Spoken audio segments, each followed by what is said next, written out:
የምናመሰግነው። ዛሬ ለኛ ያው በጣም ልዩና ውድ ቀናችን ነው። በዚህ ቀናችን እናንተ መታችሁ ስለ ጎበኛችሁን ስለታደማችሁ ከልብ ነው የማመሰግነው። በጣም ነው ደስ ያለን። እግዚአብሔር ያክብራችሁ። እንግዲህ ከዚህ እንጀምራለን። ይሄ ቤቶች አንደኛ ዓመቱን ካከበረ በኋላ ወደ አዳማ ሄደን ነበረ። አዳማ ሄደን ጀማሪ ሰዓሊ ነው ይሄን ስዕል ስሎ የሰጠን። እንግዲህ ፍርድ እንዳይን ነው ይባላል። ፍረድ ውስጥ አሁን አዛሉን ይዩት ጥልሽን ሰብልዬ ናት። ትንሽ ደቂቃ የህሊና ጸሎት አድርገን ወደ እሷ እንዞራለን።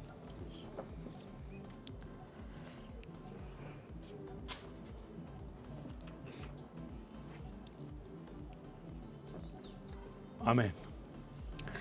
ሰብሊ ቤቶች ከጀመረ ጀምሮ አብራን ነበረች። 2005 ጥር ላይ ነው ቤቶች የጀመረው። እሷ 2008 ላይ ነው የተለየችን። አዲስ አመት ላይ ነው፣ ሁላችሁም እንደምታውቁት አዲስ አመት ላይ ነው የተለየችን። ሰብሊ የትርፌን ካራክተር ለመጫወት ነው ወደኛ የተቀላቀለችው። የሚገርማችሁ የትርፌን ካራክተር ከሰብሊ በፊት ብዙ ተዋናዮች ሞክረውት ነበረ። መጨረሻ ላይ ግን ያው ምንም ቢሰጧት የአክት ጀግና ናትና ከሷ ሊያመልጥ ሊያልፍ አልቻለም። ሰብሊ ትርፌን ወሰደቻት ማለት ነው። ትርፌ ወይም ከሰብሊ ደግሞ እንመጣና እዚህ አካባቢ በጣም ግራ የሚያጋባ ካራክተር አለ። ከደከን ዋንችሉት በብልጠት ሲሆን በጉልበት አይደል? ሁሌም ከወንድ በላይ አበጀ ነው። እከን ራሱ ንቦዬም ስላለ በይበልጥ እከን ራሱ ቢያብራላላችሁ። እሺ ከደከ እኛ ጋር ቤቶች ጋር የተቀላቀለው ከ11ኛው ኤፒሶድ በኋላ ነው ማለት ነው። 11ኛው ኤፒሶድ ላይ ነው የመጣው። እንግዲህ ንቦዬ የተሰጠውን ገጸ ባህሪ አድምቶ በመስራት ከደከን በህዝብ ውስጥ እንዲቀር እኔን ነው የሚል ቃላትን ህዝብ ውስጥ ከቶ ቀርቷል። እከዬ በብዛት በዚች ልብሱ ይታወቃል። ወደዚህ ስንመጣ አትሌት ና ይባላል። አትሌት ና የዘሩ ቤተሰብ ነው። አትሌት ሆናለሁ ብሎ ነው ወደዚህ የመጣው። ይሄ የመጀመሪያው ና ወደ ቤቶች የተቀላቀለበት ነው። በነገራችን ላይ ና በ2000 ስንት ነበር? 184 ምናምን ኤፒሶድ ላይ ነው የተቀላቀለ። 10 አመቱ ነው። 10 አመት ሆኖታል እና ጫማውን ይዞ እየወጣ ነው። ወደዚህ ደግሞ እንመጣለን። ቤቶች ላይ ወጣ ገባ የሚሉ ብዙ ተዋናዮች አሉ። ጭሌና ቢሌ ይባላሉ። የኮሪደር ልማቱን የሚያሳይ ስራ ስንሰራ ነው። ይሄ የኮሪደር ልማቱን የሚያሳይ ስራ ስንሰራ ነው።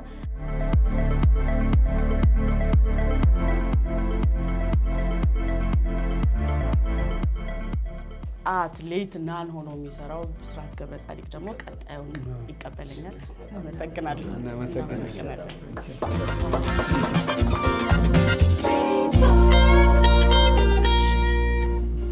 እሺ እኔ ጋር እዚህ ጠቅለል ያሉ ነገሮችን ነው የምናየው። እዚህ ጋር የምናያቸው ፎቶዎቻችን አብዛኞቹ በተለያዩ ቦታዎች ላይ የምናደርጋቸው ጉዞዎች ናቸው። ከከተማ ውጪ ከዚህ ከመኖርንበት ካለንበት አካባቢ ደግሞ ወጣ ብለን እስኪ ያለውን አኗኗር ልምዱን እንየውና ደግሞ እዛም ያሉትን ነገሮች እስኪ እናንጸባርቀው። የምናውቀውን ብቻ አይደለም፣ ከምናውቀውም ውጪ ደግሞ ለማያውቀው እናሳይ ብለን የተለያዩ ቦታዎች ላይ ተጉዘን የምንሰራቸው ስራዎች ናቸው። እዚህ ኮሪደሩ ላይ እስከ ላይ ድረስ የምታዩቸው በአባይ ግድብ በተለያዩ ክልሎችና ከተሞች የገጽታ ግንባታን በተመለከተ የቱሪስት መዳረሻ የሆኑ ቦታዎች ላይ ሁሉ በመሄድ ለዓለም ለማስተዋወቅ ቤቶች ድራማ ግሩፑ የተንቀሳቀሰበት ፎቶዎች ናቸው የሚታዩት። እዚህ ኮሪደር ላይ የተወሰነ ምልከታ አድርጋችሁ ቀጣይ ክፍል ላይ ጠብቃችኋለሁ።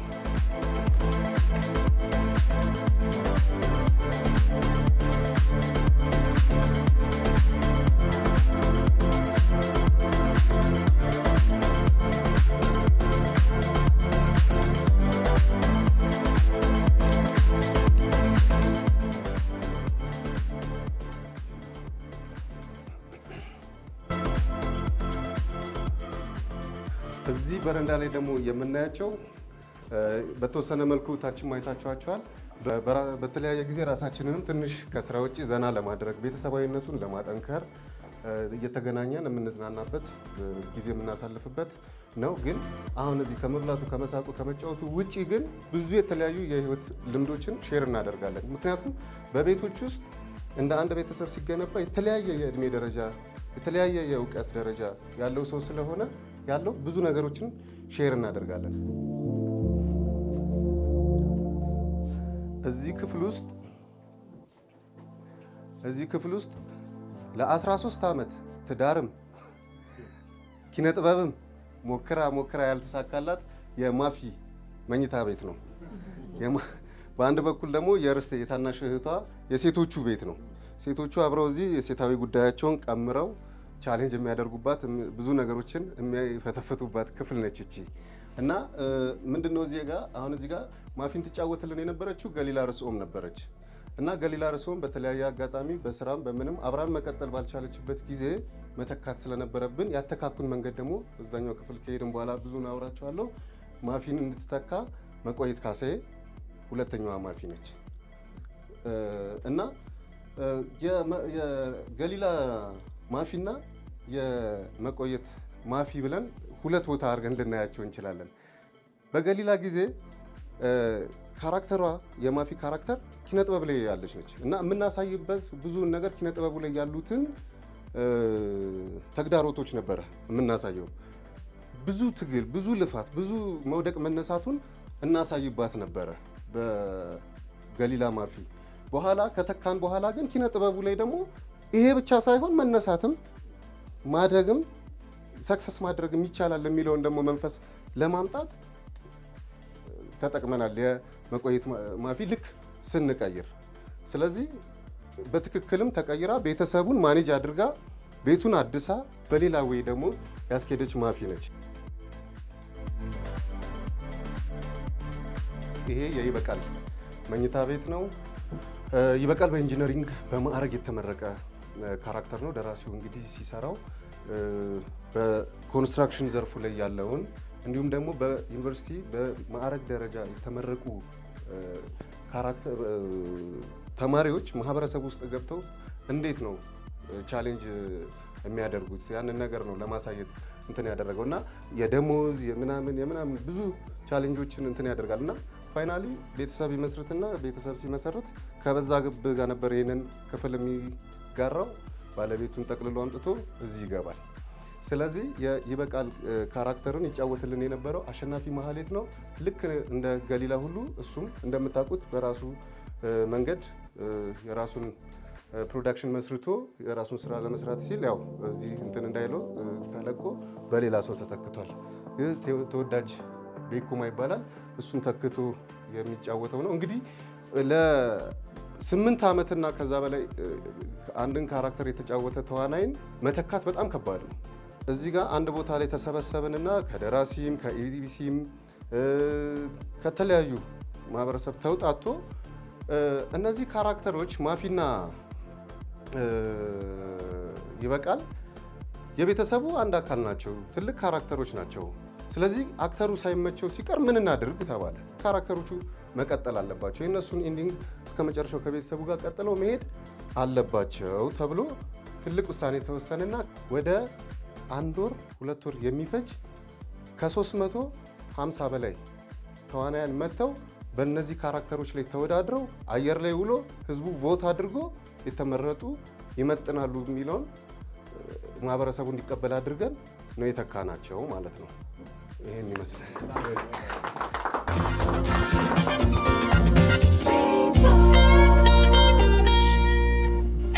የምናየው የቤቱም የካራክተሮቹም ቁንጮ ሆነው የሚመሩን ሊድ የሚያደርጉን ሰዎች የዘሩና ያዛሉ መኝታ ቤት ነው። እዚህ ቤት ውስጥ እዚህ አልጋ ላይ ብዙ ነገር ብዙ ልነግራችሁ ከምችለው በላይ ብዙ ሴራዎች ተፈትለዋል። እዚህ ውስጥ ይቀመራል፣ እዚህ ይሰለቃል፣ ይፈጫል፣ ምን ይላል፣ እታች ያለው ማህበረሰብ ላይ ይሰጣል፣ ተቀበል ይባላል። እሱኛው መንገድ የት እንዴት ለአሉት ካራክተሮች ይሰጣል የሚለውን እናያለን። እንግዲህ እዚህ ጋር አዛሉ አታቋትም ብዬ አይደለም። እንግዲህ የአዛለች ካራክተር ነች። የአዛለች ካራክተር ከመምጣቷ በፊት ጥሌ ስንት ተዋናይ ነው እዚህ ጋር የመጣው? 5 ሴት ተዋናዮች ተፈራርቀዋል። ሲደገም እንግዲህ እሱ ደግሞ በኋላ ጥሌ የሚያብራራው ይሆናል። እኛ 13ኛ ዓመት ብለን ስናከብር ጥሌ አእምሮ ውስጥ ደግሞ ስንት ዓመት እንደተብላላ አናውቅም። አረጋ ብሎ ስለዚህ አሁን እዚህ ጋር ልናሳያችሁ ልንነግራችሁ የምንችለው ከኛ እኩል እንደምታውቁት እናውቃለን። ይህንን ቤት እንግዲህ አይደለም የኪነ ጥበቡ ማህበረሰብ ህዝቡ ራሱ ያውቀዋል ከማንም በላይ። ግን አንዳንድ ጊዜ ቦታው ላይ መገኘት ደግሞ የሚሰጠው ስሜት አለ። ለዛ ነው ቤቱን ለጉብኝት ክፍት ያደረግነው።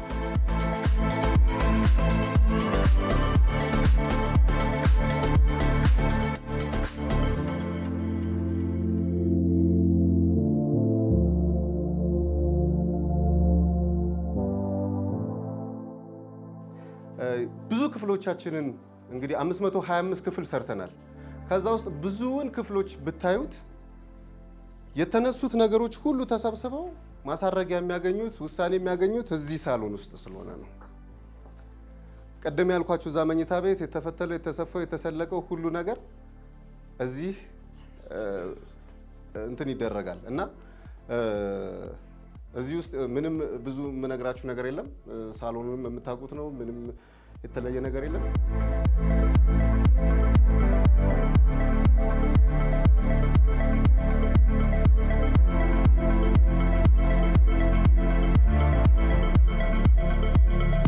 በቤቶች ላይ የባናን ካራክተር የምጫወተው ነኝ እና ታዲያ ምን ልትሰራ መጣ? ኧረ ተረጋጉ ጋንዴ። ልብሶቹም ያው ካስቶቻቸውን ይናፍቃሉ እና ያለ ቦታዬ በመገኘቴ ነው። ይቅርታ ጠይቃለሁ። እንግዲህ የዚህ ክፍል የበላይ አስተዳዳሪ ሰብለ ተፈራ፣ ንጹህ ኃይሌ እና ያለምወርቅ አንሙት ናቸው። ድራማው ከተጀመረበት ከ2005 ጀምሮ እስከ 2008 ያው ሰብለ እስከተለየችን ድረስ የበላይ ጠባቂ ሆና ስታስተዳድርልን የነበረችው ሰብለ ናት። እንዲሁም ከንጹህ ጋር በመሆን የሻሼን ገጸ ባህሪ በመጫወት ስቲል እስካሁን እስከ 14 ዓመት ድረስ አብራ ቆይታናለች። ሰብለ ካረፈች በኋላ ደግሞ አስታውሺን በነጋ ለ1 ዓመት ያህል ይህን ቤት ተረክባለች። ከዛ በመቀጠልም ላለፉት 9 ዓመታት ያለምወርቅ አንሙት በበላይነት ይህንን ቤት ሲያስተዳድሩት እስካሁን ቆይተዋል። እንዲሁም አረጋሽና ዙሪያሽ የሚባሉ ካራክተሮች አሉን። ለዚህ አካባቢ ጎረቤት ናቸው። እንዲሁም አንዳንዴ ማጀቱም ላይ እንዘዝ ይላሉ።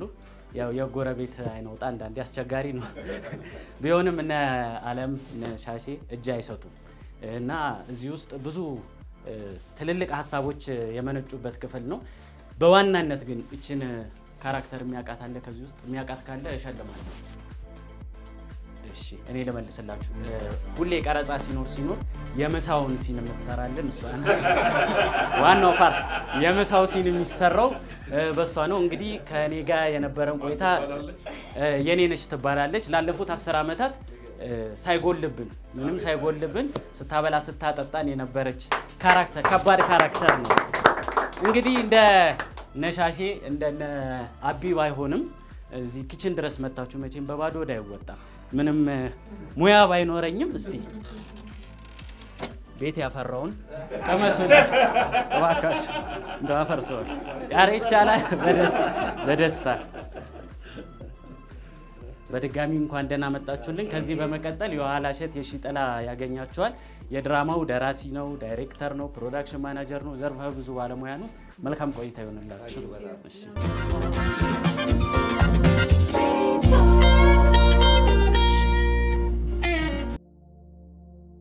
ኮስቹም ኤሪያችን ነው። የተለያዩ የካራክተሮች ልብሶች ናቸው። ከመጀመሪያ 2005 ጀምሮ ያሉ ለብዙ ጊዜ ያገለገሉ የካራክተር ልብሶቻችን ናቸው። እነዚህም አገልግሎታቸው ያስታውቃል። በጣም አርጅተዋል። ረጅም ዓመት እንዳገለግሉ ያስታውቃሉ።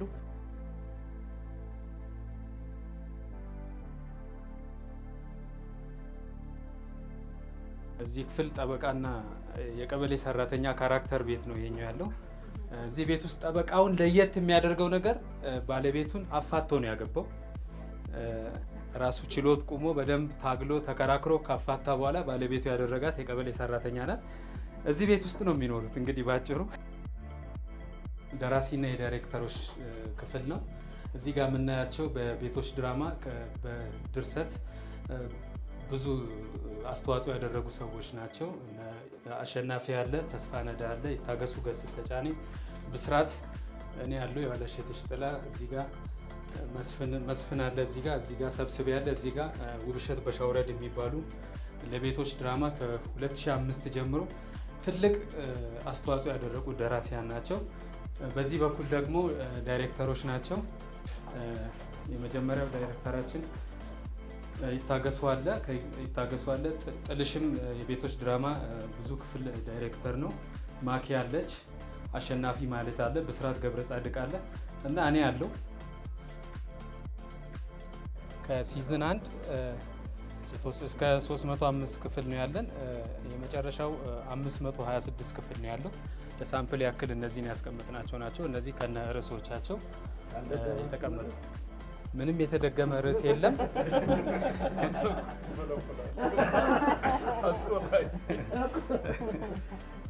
የተደገመ ርዕስ የለም። የተደገሙ አይዲያዎች አስፈላጊ ናቸው ብለን እንዲታወቅልን የተደገሙ አይዲያዎች ሊኖሩ ይችላሉ።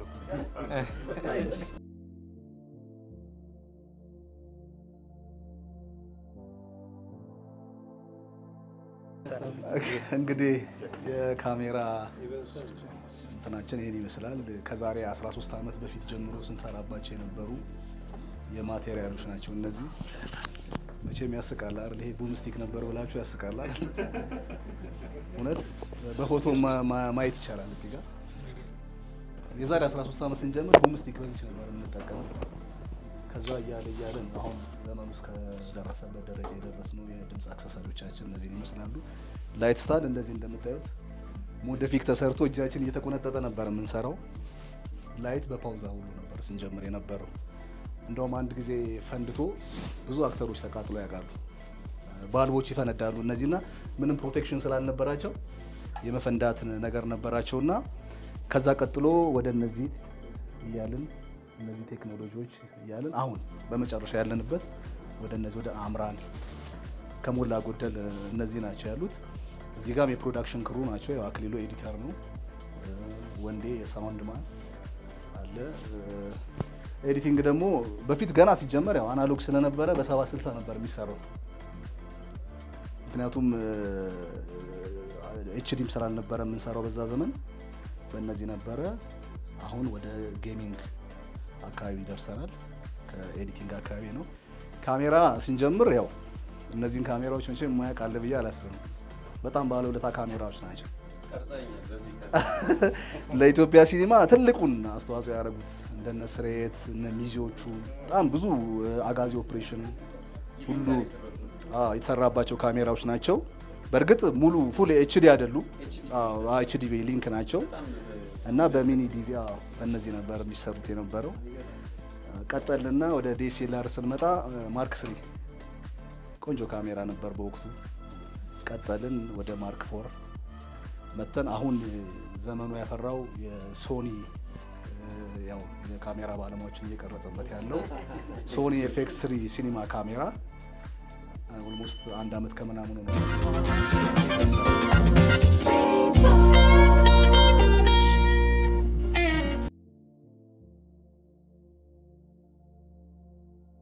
ፕሮፌሰር ነብዩ ባዬ የኢፌዴሪ ባህልና ስፖርት ሚኒስቴር ሚኒስትር ደኤታ፣ የተከበራችሁ የሀገራችን የኪነ ጥበብ ፈርጦች፣ ድንቅ ባለሙያዎች፣ እውነቴን ነው ጥሪ የተደረገላችሁ እንግዶች፣ ከሁሉ አስቀድሜ ጥሪያችንን አክብራችሁ እዚህ ስለተገኛችሁ በራሴና በመላው የቤቶች ድራማ ቡድን አባላት ስም ለቤቶች 13ኛ ዓመት ወደ ተዘጋጀው የፎቶና የአልባሳት አውደ ርዕይ ትዕይንት የመክፈቻ ፕሮግራም እንኳን በሰላም መጣችሁ ለማለት ይፈቀድልኝ።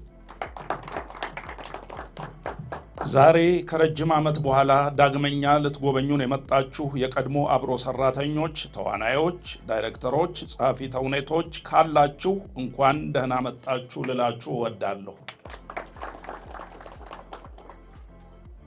ክቡር ፕሮፌሰር፣ ክቡራትና ክቡራን፣ ፕሮፌሰር ነቢዩ ሁሌ እንደሚናገሩት እንኳን ይህንን ያህል ዓመት 2 እና 3 ዓመት እንኳ የትወና ቲም አብሮ መዝለቅ አስቸጋሪ ነው።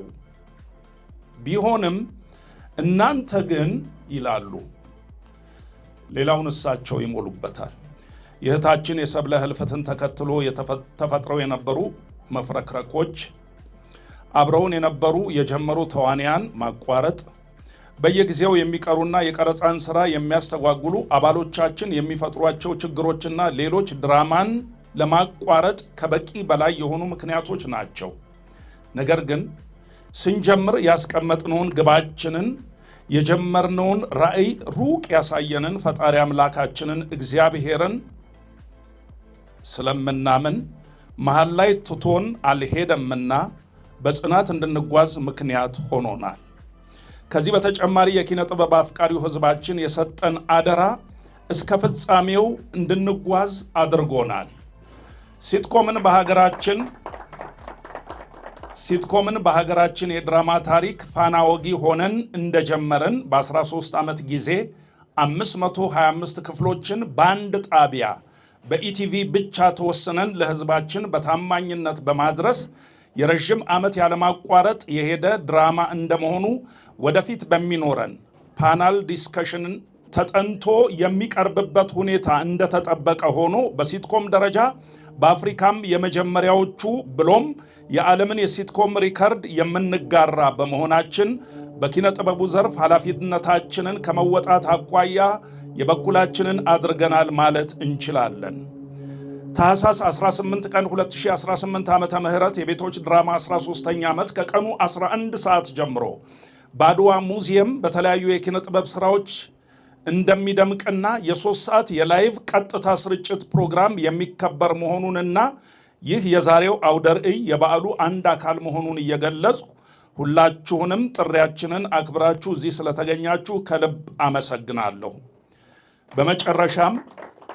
በመጨረሻም የተከበሩ ፕሮፌሰር እንደ ተማሪዎ በአዲስ አበባ ዩኒቨርሲቲ በቲያትር ጥበባት ትምህርት ቤት መምህሬ ነበሩና ስላስጨበጡኝ ዕውቀት ምስጋናዬ የላቀ ነው። እንደ ተዋጣለት ባለሙያም በተለያዩ መድረኮች ስለ ቤቶች ድራማ እያጣቀሱ ያቀረቧቸው በርካታ የሞዴልነት ተምሳሌቶች ስላረጉን የጥንካሬያችን አጋዥ ኖትና የጥበብ ባለውለታ ስለሆኑ ጥበብ ውለታውን ትክፈሎት። እንደ መንግስት ባለስልጣን እገዛው አልተለየንምና እንደ ባለስልጣንም ባለሙያም ኖትና እንደ ባለሙያ ጊዜና ሁኔታ ሳይገድቦት ከጎናችን ስለቆሙ በጥበቡ ዓለም ስም በደማቁ ስሞ ተጽፎ ለዘላለም ይኖራል። አመሰግናለሁ።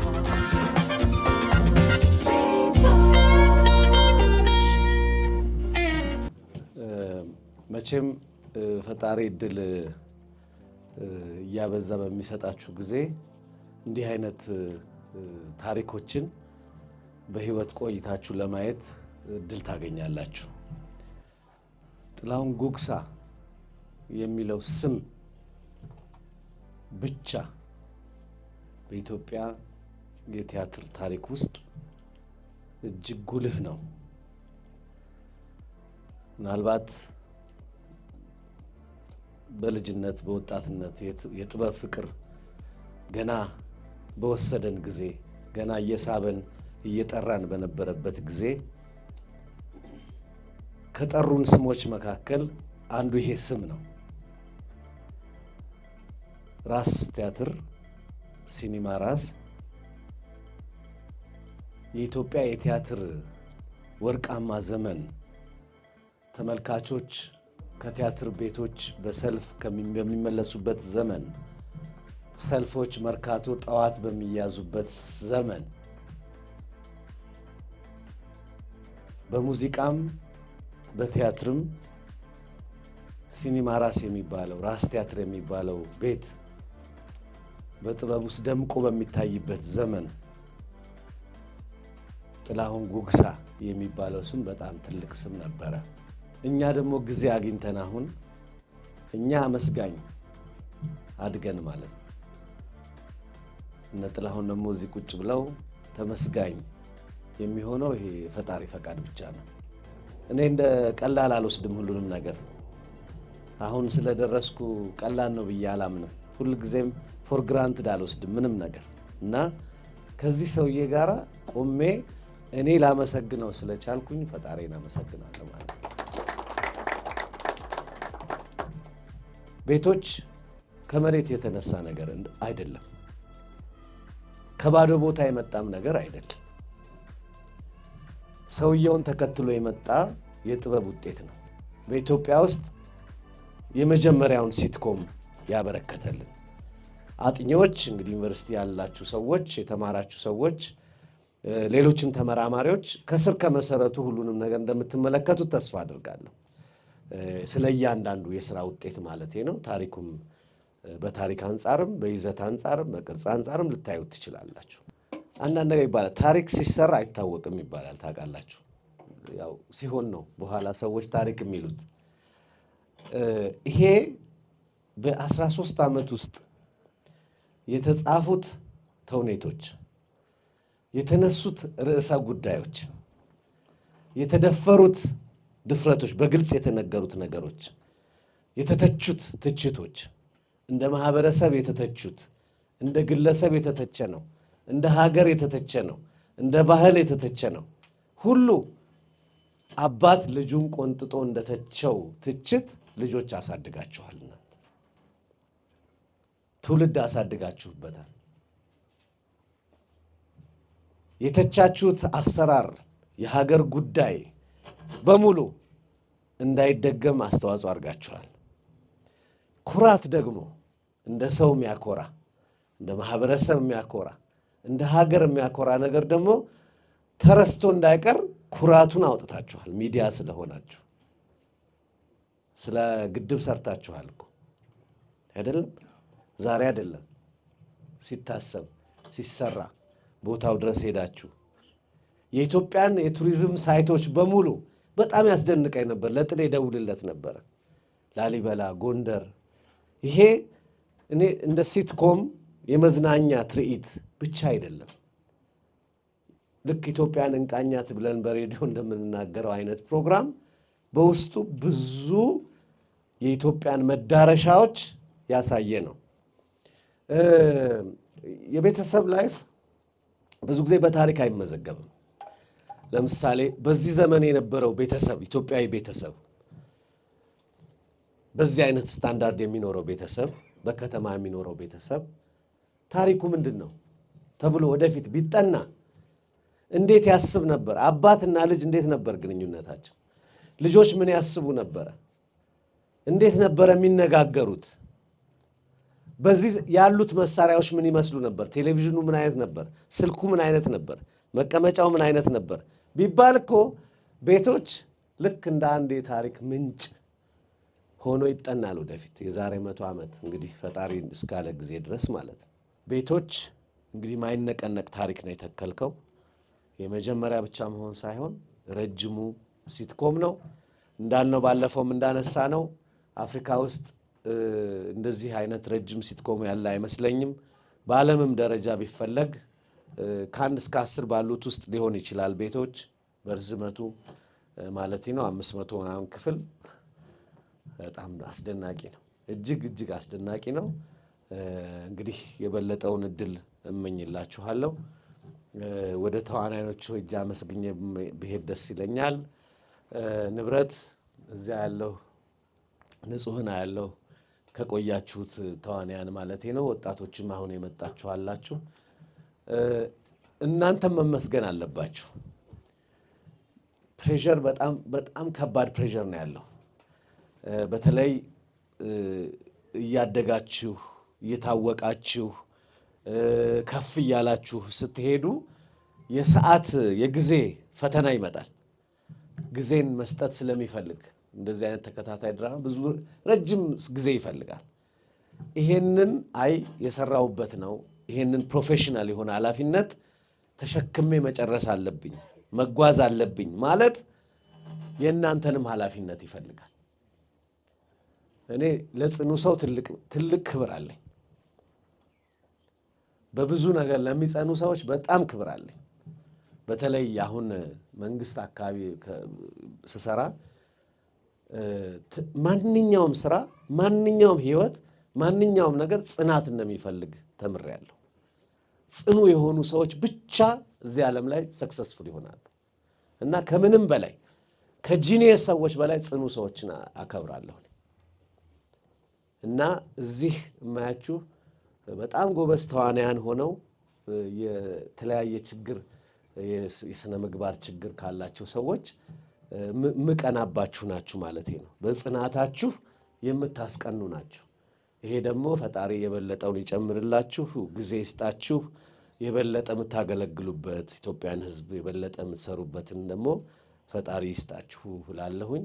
ወጣቶቹ እነሱን ደግሞ አይታችሁ እንድትማሩ በጣም ይቅርታ ወደ ኋላ አሁን ገና አንተን ነው በአይናችን ላይ ያደጉ አሉ ደግሞ አይደለም ትንንሽ ልጆች የነበሩ አሁን በጣም ትልቅ ሆነው እንደዚህ ጺም ሁሉ አውጥተው ምናምን የታዩ እናንተ በጣም እድለኞችም ናችሁ። እውነት ለመናገር ትልቅ እድል ነው። በዚህ ታሪክ በኢትዮጵያ ታሪክ ውስጥ በቴሌቪዥን ማደግ እኮ በቴሌቪዥን ላይ ማደግ ትልቅ እድል አይደለም? በጣም ትልቅ እድል ነው እና እናንተም ጽኑ ስለሆናችሁ አመሰግናለሁ። በጣም ስለምወደው ጥላሁንን ስራችሁንም ስለማከብር ነው ረዘም ያለ ነገር የተናገርኩት። አንዳንዴ ደግሞ እድል አይታወቅም እኮ ደግሞ መናገር እኮ በፈጣሪ ብቻ ነው ያለው አይደለም? ስለዚህ የተገኘን እድል መጠቀም ጥሩ ነው። ደራሲያን ተብለው ተስፋ ለዚህ ይሽጥላል ተስፋ ንዳ በጣም ወደው ተማሪ ነውና ጥላሁን ደራሲ ይፈልጋለሁ ሲለኝ አንድ በጣም ጎበዝ ተማሪ አለኝ እስቲ እንደው ሞክረው ምናምን ብዬ ነገርኩት እና እሱም በእንግዲህ አስተማሪውንም አላሳፈረም የኢትዮጵያን ሕዝብም ጥሩ ጥሩ ድርሰቶች ከጻፉ ልጆች መካከል አንዱ ተስፋ ነዳ ነው። በጣም ጎበዝ የቲያትር ተማሪ ነው። ወደፊትም ብዙ እንደሚያወጣልን ብዙ ስራ እንደሚሰራ ተስፋ አደርጋለሁ። የኋላ እሸትም እንደዚሁ የኔው ተማሪ ነበረ። እዚህ ደራሲ ሆነ ያለው ብስራት የት ሄደ? ብስራት ደግሞ በጣም ሶፊስቲኬትድ ሰው ነው ማለት በጣም ብሪሊየንት ሰው ነው። በድርሰትም በዲሬክቲንግም የሚሳተፍ ፈላስፋም ነው። ብዙ ሀሳብ ያለው ሰው ነው።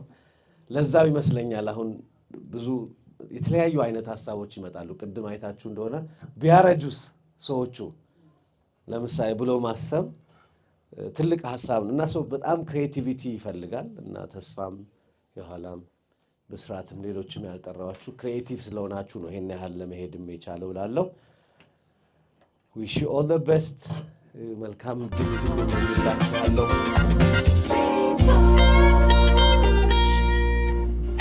ልክ አንደኛ ዓመታቸውን ስታከብሩ ይህንን ያንተ ፕሮግራምን መልእክቱን እንደነገርከኝ የመጣብኝ ወደ ኋላ ሄድኩኝና አንደኛ ዓመት ስታከብሩ የተናገርኩትን አሰብኩ። እዚህ መጥቼ ምሳሌ የነበረውን ነገር አሰብኩኝ። ምናልባት ታስታውሱ እንደሆነ አንደኛ ዓመት ስታከብሩ አንተ ቢሮ ውስጥ ጠርታችሁኝ ነበር። አንድ ነገር ነው የተናገርኩት። ዛሬ ያየሁት ያንን ነው። አሁንም የምደግመው በዋናነት ያንን ነው። ያኔ ላጤ ቲያትርን በተመለከተ ጋሽ ጸጋዬ ገብረ መድኅን ሰብስቦ የተናገረን አንድ ቃል ነበረ። እሷ ቃል ለእኔ መርህ ሆናለች። ያኔም ለአንተም ለልጆቹም አንድ ነገር ተናገርኩ። አንደኛ ዓመት ላይ ገና ሻይን እያደረጋችሁ የመጣችሁበት ሰዓት ስለነበረ አንድ ነገር ተናገርኩ። ልጆች በድላችሁ ላይ አትተኙ። አስታውሳለሁ። በድላችሁ ላይ ያልተኛችሁ ታላላቅ ሰዎችን ዛሬ አየሁ። አንደኛ ዓመት ላይ ነበረ ድል የጀመረው። እዛ ድል ላይ ግን መስፈንጠሪያ ያደረጋችሁ ዛሬ እዚህ ደረሳችሁ። በድል ላይ ላለመተኛት ጠንካራ ምሳሌ ከተፈለገ ቤቶች ዛሬ አይደለም የቤቶች ድል ብዙ ድሎችን አልፏል። ስለዚህ እዛ ድሎች ላይ አልተኛም ለሌላ ድል እና በድሉ ላይ ያልተኛ ፕሮዳክሽን ነው ቤቶች። አንድ ይሄን እናስባለሁ። ሁለተኛ እንግዲህ ሰዎች ብዙ ታሪክን ይሰራሉ። ታሪክ በተለያየ መልክ ነው የሚሰራው። በጦር ሜዳ ታሪክ ይሰራል፣ በሕክምና ታሪክ ይሰራል፣ በግብርና ታሪክ ይሰራል፣ በፖለቲካ ታሪክ ይሰራል። ልክ እንደዛውም በጥበብ ታሪክ ይሰራል። አርትም የራሷ ታሪክ አላት እና ስለ ታሪክ ሲነሳ ብዙ ጊዜ ምን ይባላል? ብዙዎች ታሪክን ያነባሉ፣ ታሪክን ይሰማሉ። የተወሰኑት ደግሞ ታሪክን ያስተምራሉ። እጅግ ጥቂቶች ግን ታሪክን ይሰራሉ። ታሪክን ከሚሰሩት ውስጥ ስለሆንክ ደስ ይለኛል። ለእኔ ልጅ ነው፣ ታዳጊ ልጅ አድርሳህል ነው። ታዳጊ ልጅ ነው። ቅድም ብዙ ተገልጿል። እንዴት ቻለን ምልህ እንዴት ያሰራሃቸውን ተዋንያን ባህሪ ቻልክ አይደለም ምልህ። እኔም ራሴን እንደ ተዋናይ አድርጌ እንዴት የተዋንያንን ባህሪ ችለህን 13 ዓመት ቆየህን። ቤተሰብ አይደለሁ የተዋንያን እኔም ስሰራ አውቀዋለሁ፣ አብሬም ስሰራ አውቃለሁ፣ አብሬም ሳሰራ አውቃለሁ።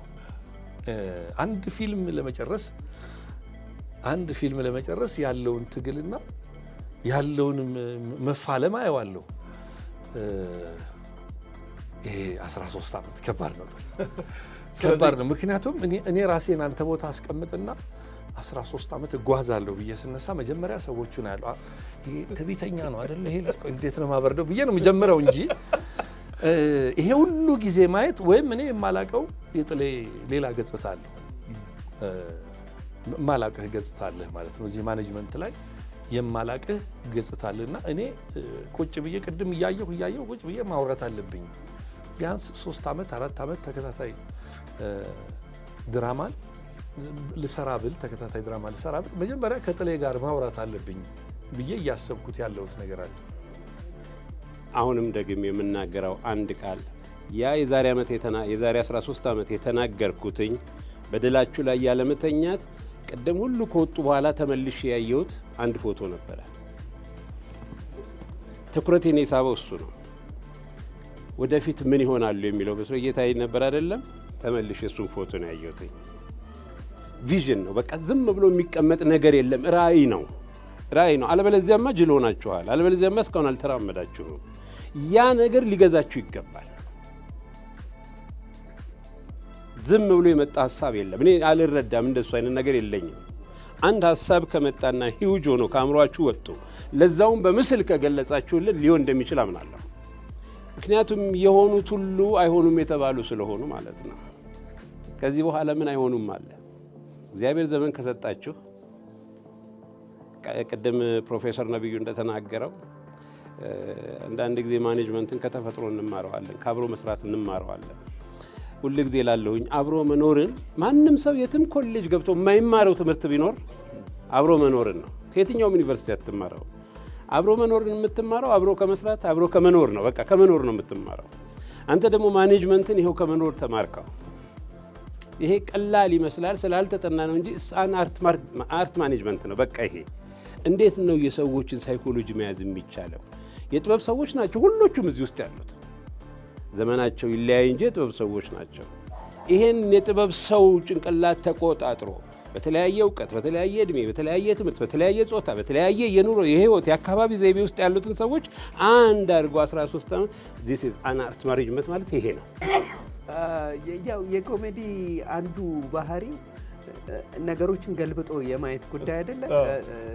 ዘበኛ በንቃቱ ነው የምናውቀው፣ በመከልከሉ በምናምን ከንቃቱ ኢንቨርሱ አይደለ እንግዲህ አርት እንትን የሚያደርጋት ሪሊ የእከ በቃ ኦልሞስት ሁላችንም ቤት ያለ ሰው ነው እስኪመስለን ድረስ የዛ ይሄ የባህሪው ተቃርኖ እና ደግሞ ዘሩ ቀለጠ አንዱ እቺ እንዲህ ካለ በቀደም ለታ ስፖርት ስንቀርጽ ልጄን ይዤ መጥቼ ነበርና ገና ሲያይህ እንዲህ ነው ያለው እና ልጆች ላይ በተለይ እኔ አሁን በጣም ደስ የሚለኝ ነገር አንዱ ለልጆች ያው የኛ እዚህ ደርሰናል።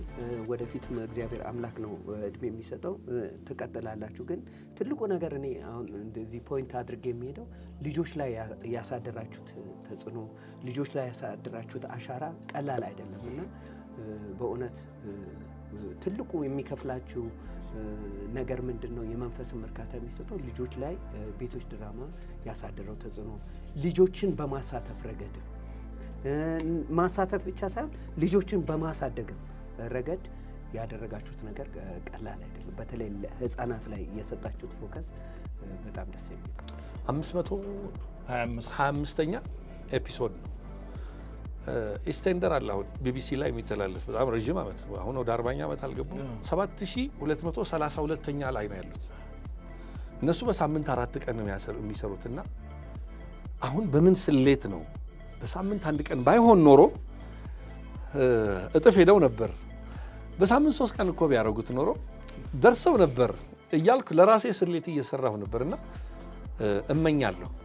ሌላው እየተቀባበሉ ይመስለኛል ደራሲያን የጻፉት ይሄ ስሙዝ የሆነ ቅብብል ቢኖር አንዱ አንዱን ሳይደፈጥጥ ስሙዝ የሆነ መቀባበል እያለ ምክንያቱም ከልምድ ያየ ነው የመጀመሪያው ደራሲ ሲደፈጠጥ እናያለን። እኔ በራሴ የሚያየውት ስለሆነ ስለዚህ መቀባበሉ አንዱ ካራክተር እየተቀበለ የሚሄደው ነገር እዚህ ጋር አንተ ጋር ያለ በጣም የተመቸ ላጋንንህ በጣም አይደለም ያየሁትን ነው የምነግርህ። የተመቸ አስተዳደር አለ ማለት ነው እዚህ ጋር ያለው ማኔጅመንት።